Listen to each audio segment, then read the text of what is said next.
honroso compromiso de presentarles ahora doctor Bartolo García Molina. Muchas gracias. Doctor Rafael Nino Félix, vicerrector de Extensión de la Universidad Autónoma de Santo Domingo. Profesor Ramón Espinal, decano de la Facultad de Humanidades. Doctora Miriam Gutiérrez Pérez, directora de la Escuela de Formación Media. Doctora Diomaris Pérez, autora del libro El discurso ideológico e identidad dominicana. Decanos aquí presentes, directores, profesoras y profesores y maestrantes. Es un honor para mí poder presentarles esta noche el libro El discurso ideológico e identidad dominicana. Hablar de la identidad dominicana es una osadía intelectual, pero si ese abordaje se realiza desde la perspectiva de la ideología y del discurso, estamos en presencia de una osadía de carácter épico. La doctora Diomaris Pérez se sometió a la dura prueba de inaugurar una línea investigativa en República Dominicana y la pasó con éxito, como les mostraré en el discurrir de esta presentación. Los tres ejes temáticos sobre los cuales discurre el libro Discurso ideológico e identidad dominicana son susceptibles de abordajes ilimitados, pero por lo reducido del tiempo centraré la atención en el poder del discurso, y de pasada en el discurso del poder, y en la identidad como construcción social y por tanto discursiva, sin soslayar del todo el factor ideológico. Pues la ideología lo permea todo, como ha planteado la autora de este libro que hoy ponemos en circulación. El discurso no es herramienta inocente, como muy bien señala la doctora Diomaris Pérez. Con él se crea la identidad social y por tanto la identidad colectiva y en gran medida la identidad individual y personal. Al ser la identidad una definición oficial de la autopercepción del grupo, o sea, del nosotros, y del individuo, o sea, del yo, frente a los otros, su estudio encaja en lo que hoy Theo Van Dyck está llamando estudios críticos del discurso. De manera que el libro, El discurso ideológico e identidad dominicana, encaja en una modernísima vertiente de los estudios discursivos. Y la doctora Diomaris Pérez inaugura esta línea de investigación discursiva en República Dominicana. Desde esa perspectiva multidisciplinaria, o sea, hermenéutica, sociológica, sociolingüística y discursiva, lo cual es un mérito adicional de este libro. Pero en la teoría del discurso tenemos un principio según el cual todo lo que se enuncia se puede contradecir o impugnar. Quiere decir que cualquier definición social de la identidad puede ser modificada, lo cual revela la tremenda importancia del libro que nos ocupa. Y que este es un concepto necesariamente dinámico, como lo asume la autora, ver página 146 del libro. Históricamente, quienes han sostenido discursos o posturas disidentes de la definición oficial de la identidad de un grupo han sido considerados como traidores a la patria, a la religión, al grupo, etc., o sea, a nosotros, por ser negadores o cuestionadores de esa identidad. Ese sería el caso del discurso de Jesús de Nazaret frente a la identidad religiosa de los judíos de su época. Ese sería el caso de los herejes y de los protestantes en épocas de luchas por la identidad de los cristianos. Ese sería el caso de los comunistas en los regímenes totalitarios, de los revisionistas en los regímenes comunistas, de los humanistas donde se haya entronado el nacionalismo fundamentalista. La identidad se debate en la dialéctica afirmación-negación. Por un lado, una identidad puede llevar a negar lo que debería ser un elemento identitario y por tanto a la autonegación, incluso al autodesprecio. ¿Cómo sucede con la identidad racial de nosotros los dominicanos? Nosotros somos cualquier cosa menos negros. Por eso, la definición oficial de la identidad puede variar por la dinámica de desarrollo de la sociedad o del grupo y por el surgimiento de discursos y posturas disidentes.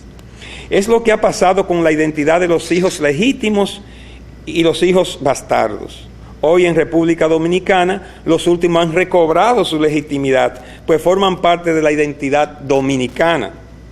La identidad tiene que ver más con la asunción o el empoderamiento de valores, creencias, ideas, visiones, etcétera, compartidas por un grupo. Tiene que ver más con el cómo el grupo se percibe, con la autopercepción de nosotros, que cómo lo perciben los otros. Por ejemplo, ningún grupo social, étnico, cultural, nacional, etcétera, se percibe como racista o intolerante ante las ideas o creencias de los demás, por mucho que practique el racismo o el fundamentalismo religioso. Por tanto, la identidad está íntimamente ligada a la ideología, lo que sugiere la pertinencia de la línea temática de la investigación realizada por la doctora Diomaris Pérez para sustentar las ideas planteadas en este libro. La raza, la ideología, la cultura, los mitos y las religiones forman parte de la identidad de los pueblos, etnias, grupos sociales, etc. En esa tesitura, las herejías son una impugnación a algún elemento de la identidad de una comunidad. Todas las mitologías formaron parte de la identidad de los pueblos que la practicaron, como forman parte de la identidad de todas las culturas las religiones que se practican en las mismas. Tanto las mitologías, las religiones y las herejías son prácticas sociales amparadas en discursos. Pero para que la identidad funcione, debe tener apoyo discursivo y que el grupo la asuma. Por eso, las minorías en desventaja no forman parte de la identidad de los pueblos. Al contrario, son ignoradas y a veces hasta rechazadas. Estas no tienen más opción que asumirse, o lo que es lo mismo, crear grupos de apoyo que sostengan su propia identidad en la diversidad y la aversidad. O sea, crear la subjetividad necesaria para que mi identidad no se asuma como una vergüenza. La realidad subjetiva siempre depende, pues, de las estructuras de plausibilidad específicas, es decir, de la base social específica y los procesos sociales requeridos para su mantenimiento. Puedo mantener mi autoidentificación como hombre importante solamente en un ambiente que confirme esta identidad. Lo mismo con los asuntos de fe, sostienen Peter Berger y Thomas Lohmann en su libro La construcción social de la realidad. Como se puede notar, la identidad es un tema de una importancia capital por su dinamismo y por su actualidad. Uno de los aciertos del libro Discurso ideológico e identidad dominicana es precisamente concebir la identidad como un concepto dinámico, diferenciándose de ese modo de las posturas dogmáticas y cerriles sobre la identidad y mostrando una postura de seriedad científica ante el objeto de su investigación. Señala la doctora Diomaris Pérez, cito, los tiempos traen cambios y a veces necesarios e imprescindibles de los que no podemos sustraernos si queremos seguir subsistiendo como seres sociales. Pero debemos cuidarnos de seguir siendo nosotros mismos enmarcados en un mundo globalizado. Termina la cita, página 146. Es un llamado a asumir la identidad de manera crítica, o sea, aceptar la dialéctica afirmación-negación de la identidad sin dejar de ser nosotros mismos. Este libro sugiere que meditemos sobre lo que somos los dominicanos y sobre lo que queremos ser. Nos hace retomar el tema de los sujetos sociales, tema que apasiona, por cierto, al doctor Andrés Merejo, aquí presente. Pues hablar de identidad es hablar de los sujetos que produce y que quiere producir cada sociedad o civilización. Hace ya 102 años que José Ingenieros, en su libro El hombre mediocre, tipificó un sujeto que producía la sociedad occidental de su época. Este sería un sujeto que no tiene voz, sino eco, que no piensa ni razona, que es amante del menor esfuerzo, de la copia y de la imitación. Este sujeto es rutinario, manso, piensa con la cabeza de los demás, comparte la ajena hipocresía moral y ajusta su carácter a las domesticidades convencionales y convenientes. Ignora la quimera del artista, el sueño del sabio y la pasión del apóstol. No sabe estremecerse de escalofrío bajo una tierna caricia, ni se abalanza de indignación ante la ofensa. Troca su honor por una prebenda y echa llave a su dignidad para evitarse un peligro. Termina la cita. Cualquier parecido con algunos sujetos de la fauna política, periodística y profesional dominicana no es pura coincidencia. Casi 30 años más tarde, Robert Musil propone un sujeto sin atributos o sin cualidades en la novela de ese mismo nombre. El sujeto social propuesto por Musil es una variación o actualización del hombre mediocre de Ingenieros. Al final del siglo pasado, Enrique Rojas define un nuevo sujeto social, el hombre light, el cual caracteriza con una tetralogía nihilista. Dice él que ese hombre es hedonista, permisivo, relativista y consumista. Esta es una metáfora que designa a un sujeto sin sustancia, un tanto distinto al sujeto sin atributos de Robert Musil. No se podrá negar que en la sociedad dominicana se ha ido engendrando un sujeto social perverso, diferente a todos los señalados hasta aquí, que tiene formación intelectual, prestigio social y en ocasiones un historial de compromisos con nobles ideales. Pero este sujeto, además, disfruta del poder, asume un pragmatismo indecoroso en nombre del cual realiza pactos sin principios que le garanticen provechos personales. No tiene pruritos morales de ningún tipo. Influye en la formación de la identidad nacional y como mercenario del discurso distorsiona los hechos. Construye y reproduce sofisma que contrabandea por todos los medios a su disposición. En su afán de justificarse, pervierte los ideales más nobles como la equidad, la solidaridad, el patriotismo, el nacionalismo, la honestidad, la lucha contra la pobreza, etc. Toma poses de patriota, de progresista, de demócrata, de liberal y hasta de antiimperialista cuando le convengan y donde le convenga. Este sujeto es capaz hasta de reclamar para sí y para los suyos el respeto y la consideración de la sociedad.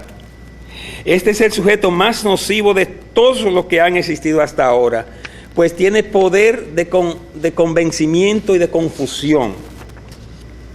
Pero las anteriores son prácticas que la definición oficial de la identidad soslaya.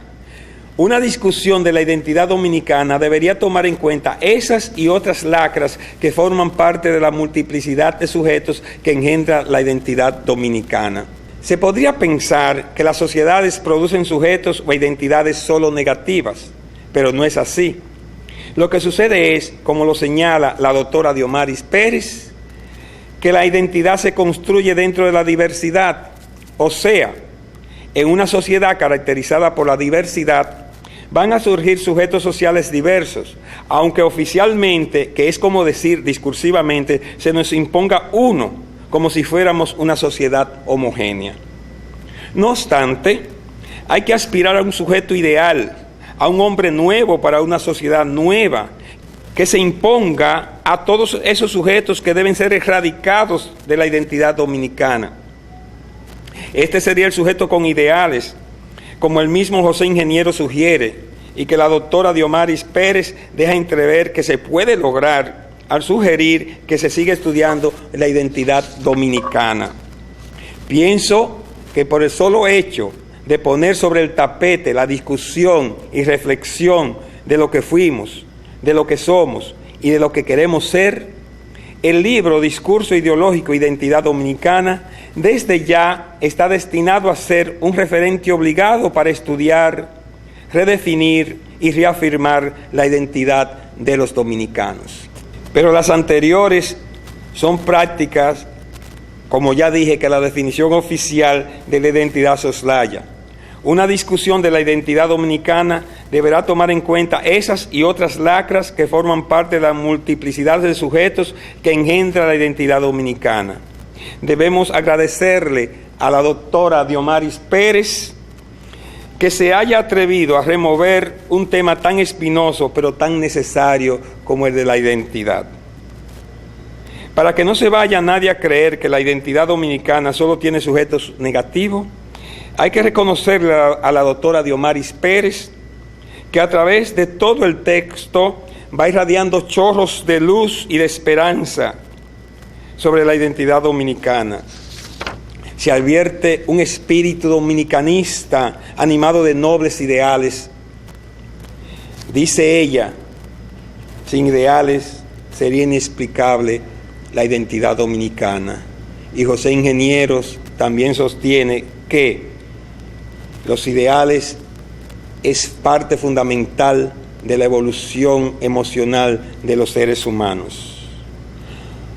Dice él, los ideales son faros de luz que de trecho en trecho alumbran la ruta. En varias partes del libro se siente el orgullo de la dominicanidad, la seguridad de que tenemos un sujeto superior en la identidad dominicana.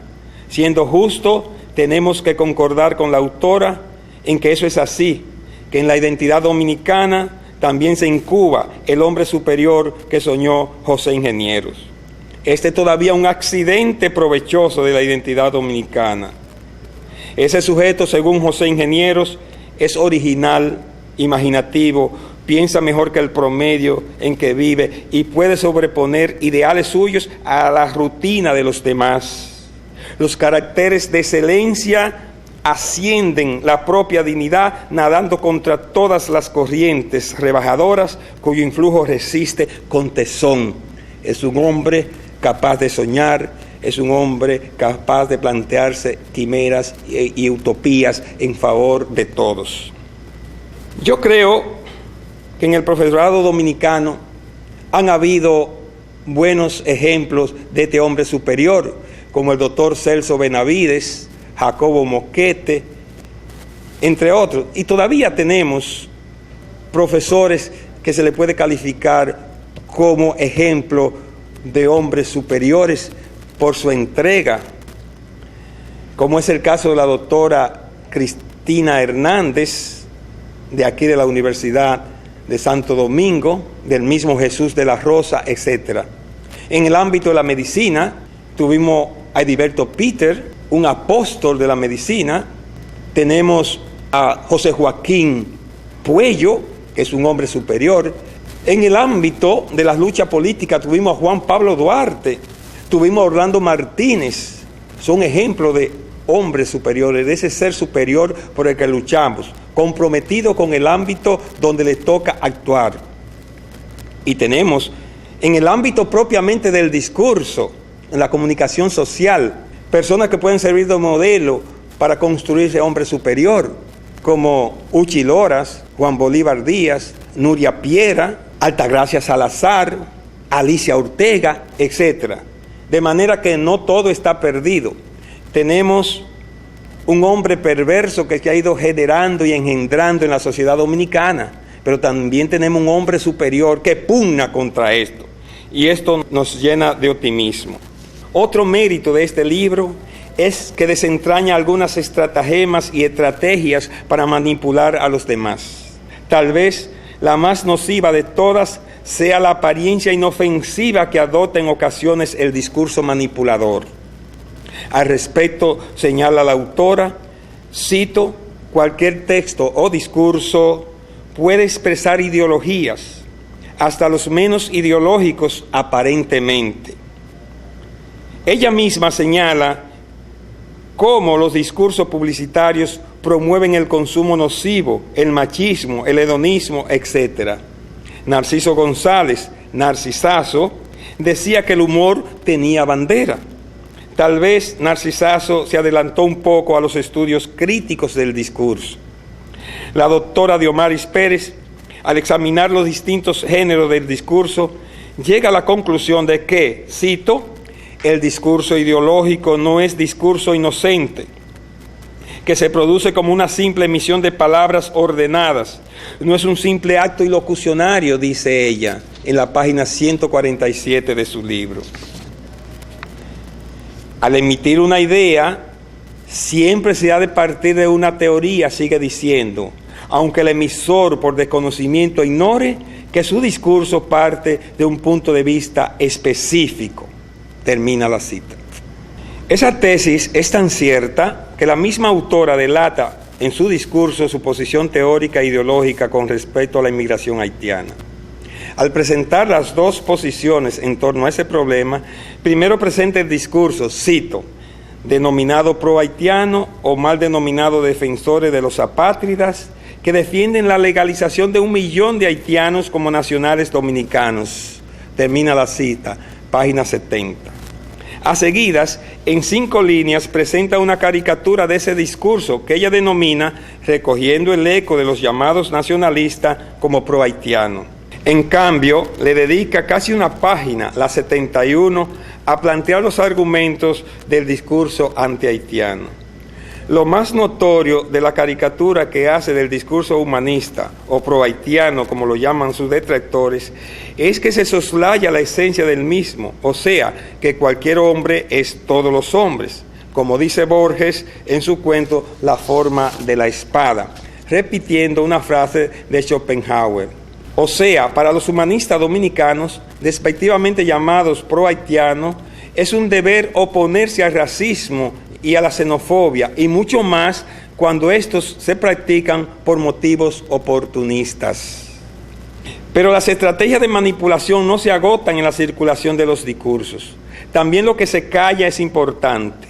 Por ingenuo que aparente un discurso, es necesario examinar su dimensión pragmática, pues ellos tienen la capacidad de ocultar su verdadera intención, sostiene con mucho acierto en la página 69 la doctora Diomaris Pérez. Refuerza su afirmación con una cita de la mexicana Julieta Heider. Dice Julieta, los discursos ocultan el peligro del poder, la ideología, la perversidad que tienen y se muestran como simulacro. Termina la cita. Piénsese en el discurso de los abogados, por citar el caso tal vez más emblemático. Estos utilizan como estrategia principal callar o resaltar las informaciones a conveniencia. Así se explica que un mismo abogado pueda defender causas totalmente contrarias, por ejemplo, a un asesino o a su víctima. Piénsese también en el ejército de mercenarios del discurso que cada gobierno contrata para que resalte los logros de su gestión, minimice o calle las propuestas o críticas de la oposición y para que ridiculice toda posición de impugnación a esas ejecutorias del poder. Por eso, con razón, señala la autora, cito, el discurso ha pasado a formar parte del mercado de consumo. Se venden las ideas como se venden los productos tangibles y materiales. Termina la cita. Ver página 148. Otro aspecto relevante de la propuesta de la doctora Diomaris Pérez es el relativo al manejo del conocimiento, tema nodal en cualquier corriente teórica del discurso. La autora llama la atención sobre la facilidad con que se obtienen las informaciones hoy y sobre la cultura de la tecnología de la información. Cito, los medios tecnológicos posibilitan el hecho de lograr las cosas deseadas con menos esfuerzos, a veces con tocar simplemente una tecla, razón por las cuales las generaciones actuales interpretan como tedioso cualquier ejercicio que le exija tiempo y esfuerzo. Termina la cita. Entre esas cosas están las informaciones. Por eso agrega la doctora Pérez en el párrafo siguiente, cito, los estudios resultan tediosos, los trabajos que impliquen algún esfuerzo son vistos como castigo. Ver página 204 del libro. Hoy, que te lean un texto de más de un párrafo es una verdadera proeza discursiva. Cuando yo publico en Facebook un texto de más de 3 párrafos, después de varios días de meditación y a veces hasta de búsqueda de datos, unos que otros amigos por cortesía le dan un me gusta y muy pocos lo comentan. Y eso que yo me siento privilegiado porque mis contactos son personas de mucha formación y de mucho criterio. En cambio, coloque usted cualquier foto, incluso sin texto, no importa que sea de un plato de fritos verdes con salami y aguacate, y tendrá asegurada una lluvia de me gusta. Decía el doctor Manuel García Cartagena en ese mismo medio, o sea, en Facebook, que hay personas que temen que les dé un derrame cerebral si leen más de 2 párrafos en Facebook. En consecuencia, el llamado de la doctora Diomaris Pérez tiene que encontrar eco en todo el profesorado dominicano de todos los niveles. La respuesta a ese problema debe ser el desarrollo tanto de una competencia lectora como de una competencia epistémica, que les permita a los estudiantes no solo diferenciar las pajas del grano en el vasto campo del ciberespacio, sino también producir conocimientos a partir de las informaciones disponibles y el poder operar con los mismos en su desempeño académico. Estrategias como la observación, el análisis crítico, la problematización de situaciones, la producción de ensayos, etcétera, favorecerían el desarrollo de una competencia epistémica y con ella se evitaría que los estudiantes y las personas fuera de la academia sucumban en el tumulto de informaciones y desinformaciones que circulan en forma de discursos y de cuasi discursos por la multiplicidad de medios de que disponemos hoy. Para concluir, quiero señalar 3 logros del libro que estamos comentando. Primero, este libro es un esfuerzo serio para poner en la agenda de los intelectuales y académicos dominicanos la reflexión y discusión de la identidad de los dominicanos, que es lo mismo que nos planteemos qué es la dominicanidad y qué debe ser esta. El primer paso en ese sentido está dado por la doctora Pérez. Nos toca a todos y a todas examinar la dominicanidad y ayudar a transformarla para bien, pues como plantea la doctora Diomaris Pérez, la identidad no es un concepto estático. Creo que hay muchos elementos positivos de nuestra dominicanidad, como ya planteé anteriormente. Esto hay que reafirmarlos, pero hay otros que no son tan positivos, que hay que modificarlos y, si es posible, hasta erradicarlos.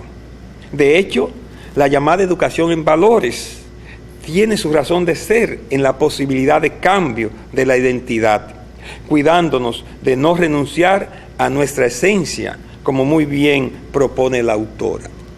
Segundo, hay que destacar el rigor teórico de la autora al abordar las múltiples aristas que sugiere el título de su libro. Es notorio el enfoque multidisciplinario que adopta en aras de no sesgar sus perspectivas de estudio y de visión. Y tercero, este libro es un aporte importante a la bibliografía dominicana sobre el análisis del discurso. Toda la comunidad universitaria debe recibirlo con júbilo y hasta con alborozo, por ser el primer libro en su género, o sea, de estudios críticos del discurso, que es diferente a crítica del discurso, de lo cual sí hay muchos estudios ya. Las escuelas de letras de todas las universidades del país deben incluir este libro en la bibliografía de las asignaturas relacionadas con el análisis del discurso, la sociolingüística y la sociología de la información. Profesoras, profesores de las áreas humanística y de educación, estudiantes de las distintas maestrías en lingüística aplicada, en ciencias sociales, en ciencia de la educación. En sus manos ponemos este libro que desde ya constituye un hito en los estudios críticos del discurso.